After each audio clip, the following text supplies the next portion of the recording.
SIR को लेकर चुनाव आयोग की मुश्किलें खत्म होने का नाम नहीं ले रही। बिहार में मतदाता सूची के इस इंटेंसिव रिवीजन के लिए आयोग को कई चुनौतियों का सामना करना पड़ा और अब तमिलनाडु और पश्चिम बंगाल में भी हालात कुछ वैसे ही दिखाई दे रहे हैं। दोनों राज्यों में एसआईआर को सुप्रीम कोर्ट में चुनौती दी गई है, जिस पर सुनवाई करते हुए कोर्ट ने चुनाव आयोग को नोटिस जारी कर 2 हफ्तों में जवाब मांगा है। सुनवाई के दौरान वरिष्ठ वकील कपिल सिब्बल ने कोर्ट में तमिलनाडु का पक्ष रखते हुए कहा कि हर राज्य में अलग अलग हालात हैं, कहीं त्योहार है, कहीं बाढ़ है।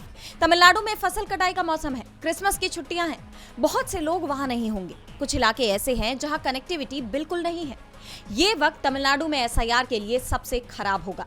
इस पर जस्टिस कांत ने सवाल किया कि आप लोग इतने आशंकित क्यों हैं, जिसका जवाब देते हुए सिब्बल ने कहा कि राजनीतिक दलों को आशंका है कि इससे अयोग्य मतदाता जुड़ सकते हैं। इससे तो पूरी व्यवस्था ही बर्बाद हो जाएगी। पहले ये 3 साल में होता था, अब ये 1 महीने में कैसे हो सकता है? आखिर इतनी जल्दी क्यों? जिसके बाद कोर्ट ने इस मामले में सभी याचिकाओं पर नोटिस जारी करते हुए याचिकाकर्ताओं को भरोसा दिलाया कि अगर पीठ संतुष्ट हो जाती है तो वो इस पूरी प्रक्रिया को रद्द कर देगी। इसके बाद वरिष्ठ वकील प्रशांत भूषण ने बेंच के सामने बिहार एसआईआर का जिक्र किया।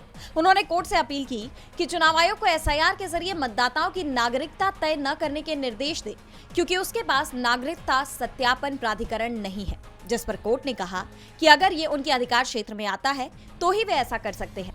तो प्रशांत भूषण ने कोर्ट से मांग कर दी कि वो चुनाव आयोग को ये सुनिश्चित करने का निर्देश दे कि गणना फॉर्म जमा करने वाले सभी मतदाताओं को रसीद दी जाएगी, जिससे उनके पास इस बात का सबूत रहे कि उन्होंने ये फॉर्म भरा है, जो उनका नाम न जुड़ने की स्थिति में मददगार साबित होगा। अब देखना यह होगा कि चुनाव आयोग की तरफ से कोर्ट में क्या जवाब दिया जाता है। मामले की अगली सुनवाई 26 नवंबर को होगी।